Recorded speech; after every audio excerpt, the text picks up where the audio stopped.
Welcome to the intersection of technology, cybersecurity, and society. Welcome to ITSP Magazine Podcast Radio. You're about to listen to an episode of Tech Done Different podcast with Ted Harrington. Do you follow the pack or challenge the status quo? Join Ted as he explores how to succeed by going against conventional wisdom. You'll hear leaders in technology and security tell stories about how they achieve their success by doing things differently. Knowledge is power. Now, more than ever. CrowdSec, the collaborative and open source cybersecurity solution. Analyze behaviors, respond to attacks, and share signals across the community for free. Let's make the internet safer together. Learn more at crowdsec.net.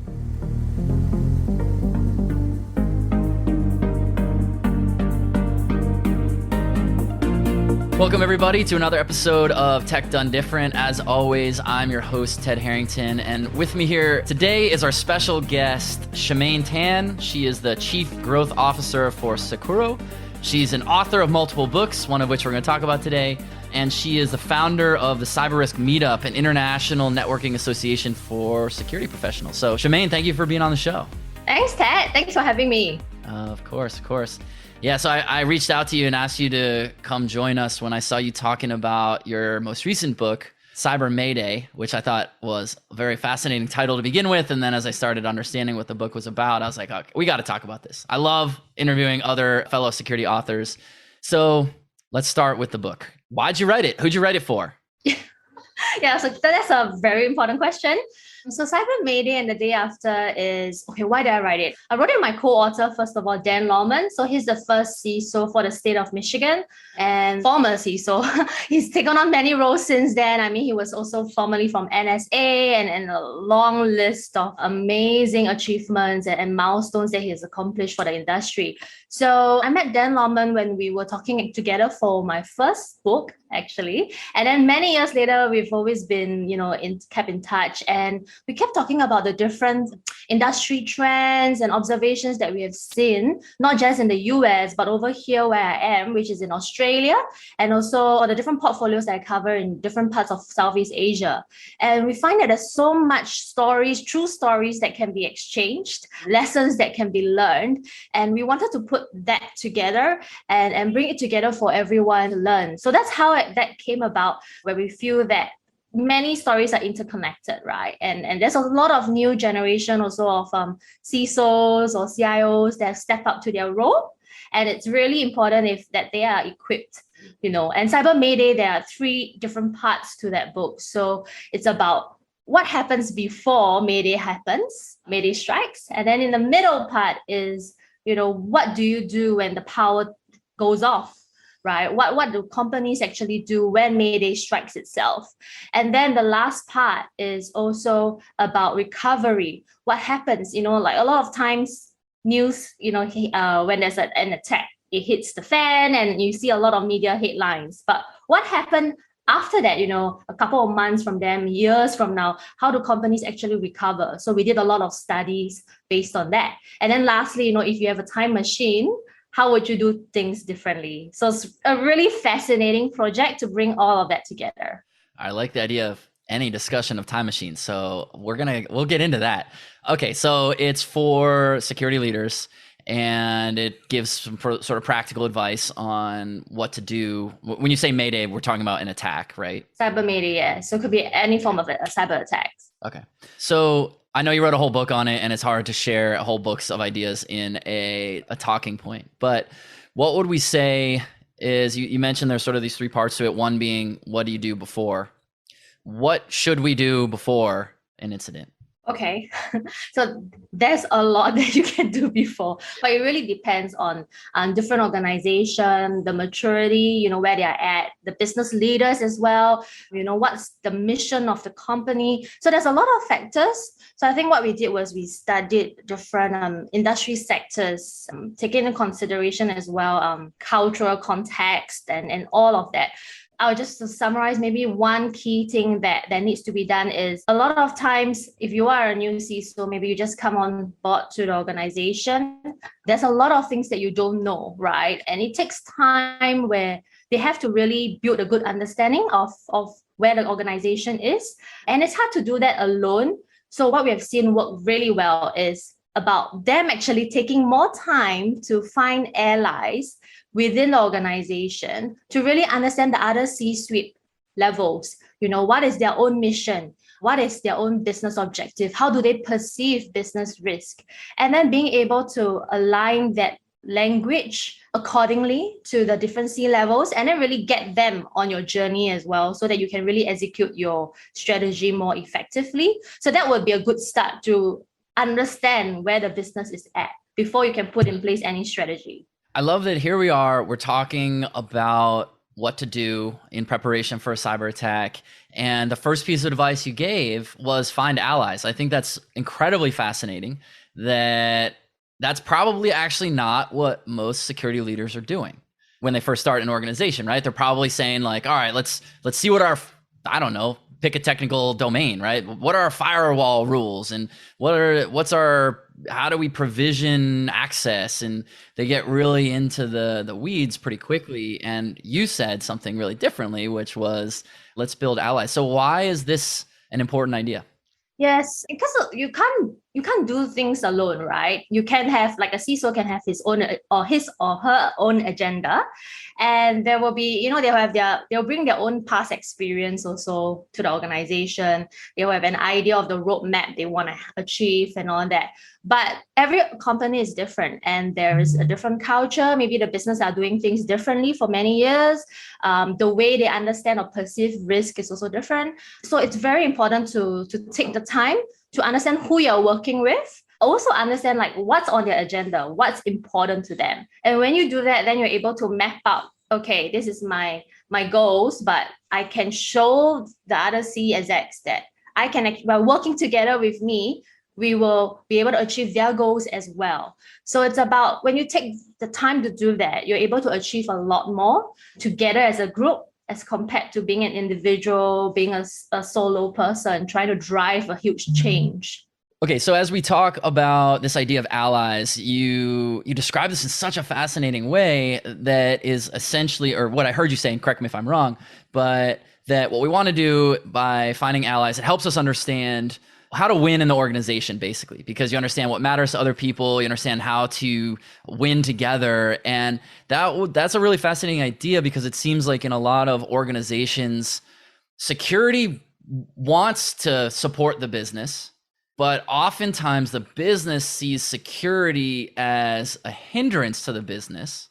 So I guess there's two parts to this question that I'm asking right now. Is one, is that true? And two, if it is true, how do we overcome it? Do allies help us, or how do we deal with it? No, that's a really current observation and relevant observation as well. So it is true to some extent.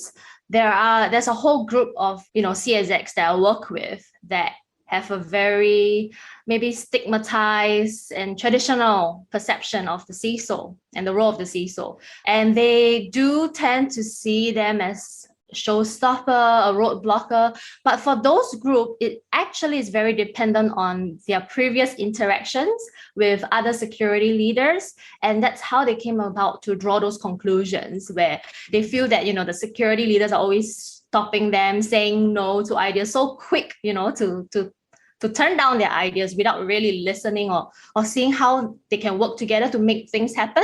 Then there's also the other group of CSX that have very entirely different experience. And that's dependent on, they have actually worked very well with CISOs, who have collaborated with them. And these are the CISOs that when I dive deep into their stories, their approach was very different. When they first came onto the job, they took the time to they position themselves as, we're here to solve a solution together. They will tell the CSX that, okay, you have all these goals and KPI, and I can help work with you to make that happen, but in a safe way.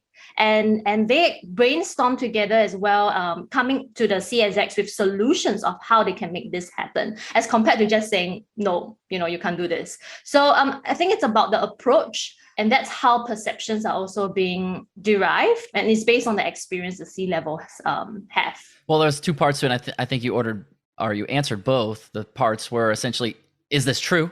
is this a problem? And how do we overcome it? And I heard you say that, yes, this is true. And the way we overcame it was woven in throughout your answer.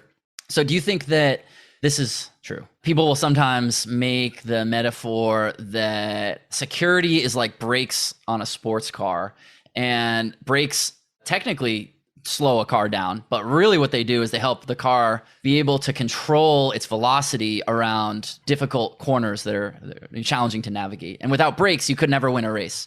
How do you feel about that metaphor? Oh, well, I guess you have to be an avid car driver and a car racer to really appreciate that. I know I've heard of the analogy, and it's been used by some CISOs as well, that brakes help you to accelerate faster, right?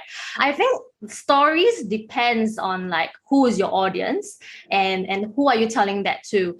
There is a really good story that I want to share as well, which is in the Cyber Mayday and the day after. So I did interview and speak to the former CISO at NASA, Preston Miller, and he used to actually come from Pentagon, where he was working in a very different industry. So Pentagon, they're dealing with war fighters. You want to make sure that your data is safe, right? And it's confidential. So out of like CIA, the triad, C would be really at the top of their priority. They have to make sure, it doesn't leak out anywhere, right? But this is a good example of when he changed industry and went to work for NASA. And that's where it's a whole different ballgame, because you're talking about launching rockets into space, right? And if you were to bring your previous mindset of how you view security and how you converse about security and you try to apply it in a different industry, that's not going to work. And he found out too quickly that it's a whole different landscape. They look at different threats. The way they view threats is also different. And what he learned along the way is that out of the CIA, it's actually I that was most critical for them, which is integrity. They have to make sure that the data they are sending back and forth from Earth to space and to the rockets is extremely accurate. You can't go off by any small amount, because that's going to be detrimental to the rockets, the timing, the data. That's going to cost billions of dollars if there's any mishaps. So the way he framed the conversation with the business people had to change and adapt along the way. And that took an openness to really understand the world that they're in, and then apply and bring his security lens to that sort of conversation. So just wanted to illustrate that to show you the difference, in industry, and also the stories that you're going to use that will matter. I'm now asking for my own personal bias. So I see this happen all the time, right? Where in a large enterprise, you've got an existing approach to how the enterprise approaches security. Like they do it in whatever way they do it. And then, like any enterprise, you have turnover in leadership, right? That VP or whatever, they wind up getting, promoted, or they get poached, or they go to another organization. And in their void, someone else comes in. And this seems to be very common, at least in corporate America, I'm not sure around the world, where whoever the new person is that comes in, it doesn't even matter sometimes what is in place. They say, I'm going to do it differently because that wasn't my idea. And they try to do what you described a moment ago, where they bring, I come from XYZ industry and now I'm in, DEF industry. And so I'm going to take what we did in XYZ and I'm going to apply it here, and it's going to be so much better. And then it's, there's all kinds of pain and difficulty, and the organization usually becomes set back because they're relearning the same issues. How do we deal with that problem? Wow. How do we deal with that as in the rest of the organization if you're facing someone like that? Is that your question? Yeah, well, I guess maybe you don't have the answer, because if I had the answer, I would be advocating for it. I don't know if there is an answer. But the reason I'm asking you this question is because one of the things that I am taking away from your stories you're telling here is that you've seen companies be successful in overcoming that bias that a new executive might have. A new executive comes in and says, we're going to do it my way. And you've seen where organizations are able to, maybe it's just that person was smart enough to realize maybe my way is not exactly right for this organization. I need to learn the organization.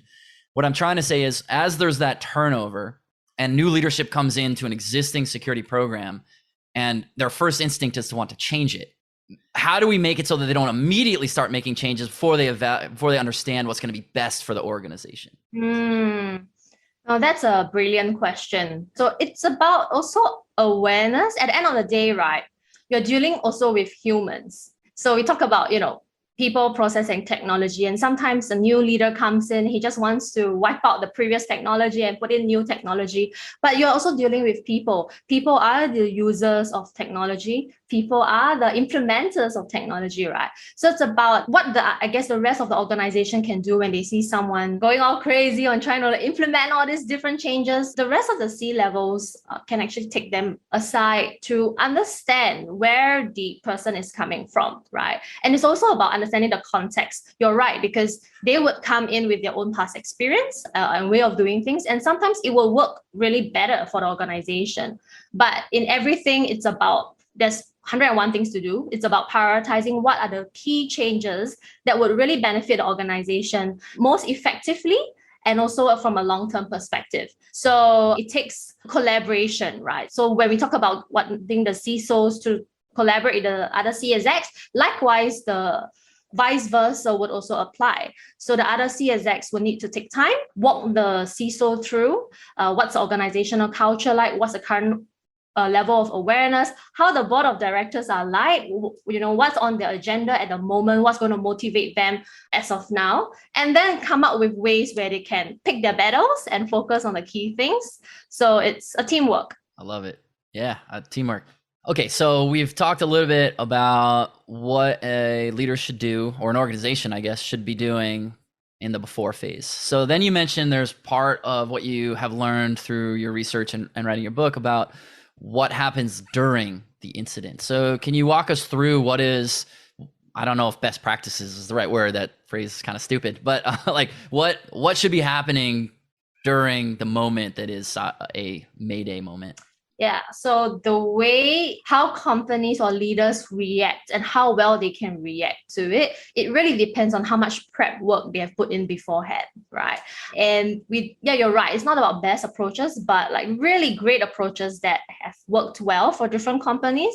It looks like it varies, right, depending on where the organization is. But what we have seen of companies who have reacted really well is when they have prepared their leaders, where they know who are the senior ones that are going to be the face when there is a crisis. What is the communication going to be like? What is the tone? I actually did a lot of research also with the crisis communication research lead in Asia who led, like for missing airlines and all that. He was actually leading the communications to the investigation and to the public. His team did a study of like medical protocols as well. When doctors have to give really sad news to families and how do they break it down to the families. And they did a comparison from the aviation industry, medical industry, and picked up good lessons that can be learned. And they came out with this framework called the console framework. And I was so fascinated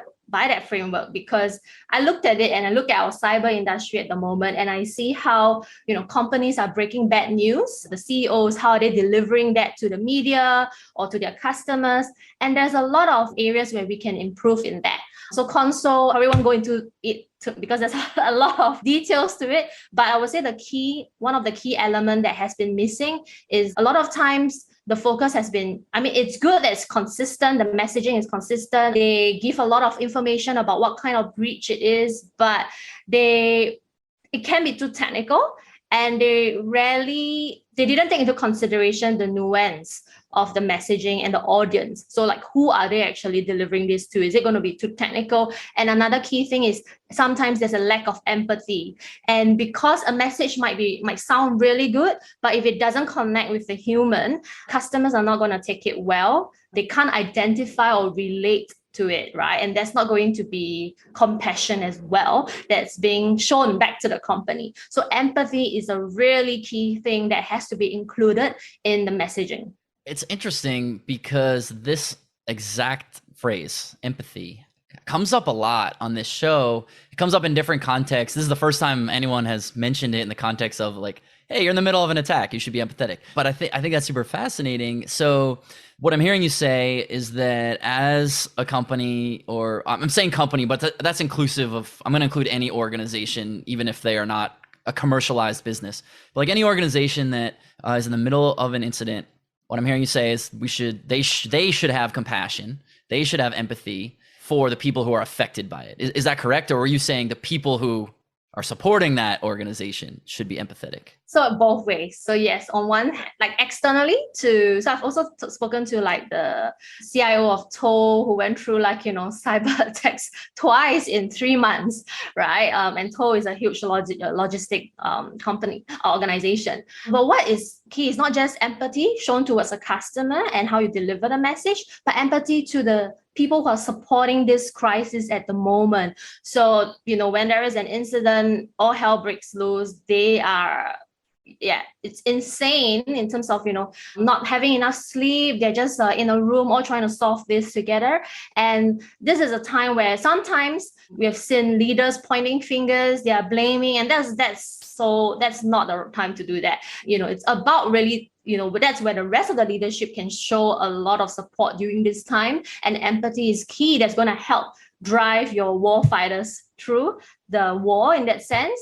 And then after that, also being able to look at the different lessons learned to bring the organization to the next level. So you can go a lot further when you have that kind of culture where it's more supportive as compared to finger pointing, blaming, trying to pin the blame on someone, get them fired and things like that. Yeah, that's not going to work. A lot of CISOs, whether justly or not, have a little bit of fear in the back of their mind that their job, they become the fall guy in the event of an incident, right? So an incident happens, someone's got to get fired, it's going to be the CISO. But what I'm hearing you advocate is maybe that's not exactly the right way to think about it. Should CISOs be the proverbial, I'm putting this in air quotes, the fall guy? Like, should companies be thinking about CISOs in that way? Like they're the ones who get disposed of in the event of an incident, or is that just a complete lack of empathy when we think about it that way? I would take it further and say it's not just about a lack of empathy, but it's also a lack of understanding of the actual role of cybersecurity and cyber resilience in organization. If you're just going to pin the blame on the CISO, because it's not the responsibility, keeping an organization safe is not just the sole responsibility of the CISO. It's actually on the responsibility of different C-levels, the leadership team, even the board of directors. It's on them as well. It's a team effort. I go back to what I said earlier. And for example, I'm a big believer of, it takes a community to build a community. And if you want to drive anything effectively, you can't do that alone, right?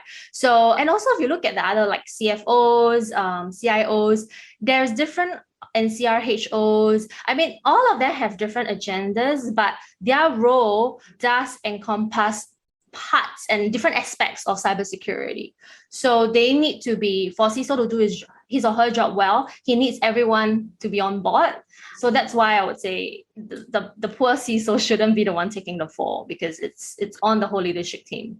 Well, I agree with you. And that is probably music to the ears of many people listening right now. They're probably like, let's take this soundbite and get it out in the world. So that's cool. I agree with you. And to me, it feels like I get why in the midst of a crisis, a company needs to demonstrate action, and having a proverbial fall guy is a way to demonstrate that action, even if it's not at all the right solution. So that's good to hear you say that it's a leadership problem.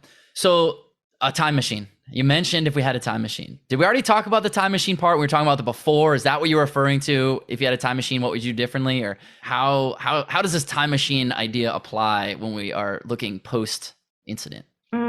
Yeah, so that's more of like when you finish all your crisis. I mean, because it's usually very hectic, right? When you're in the middle of the crisis, but it's only when everything is done, the dust has settled. And then if you look back, it's not about time for complacency then. It's about thinking about the next step. Okay, if this were to happen again, are we in a position where we are confident, we are more confident, where we can say we are able to handle this better? Are there areas that we could have done better so that we will be more matured in our process, in our ways of handling things? So that's where the time machine comes in, because with hindsight, they always say, right, you're wiser with that. So when you look back, this is where I feel the lessons learned are crucial. And also for organizations who maybe haven't gone through this yet, you rather learn from the mistakes of others than learning from your own mistakes, because those are very painful. So that's where the beauty of this book come in, where, Dan and I wanted to bring all that lessons together. We do the time machine for you. We take the time machine, we go back in time, we peel across all the different layers of lessons learned, extract that out and bring it to the present. And you have it there, where you go through all the lessons and you become the wiser.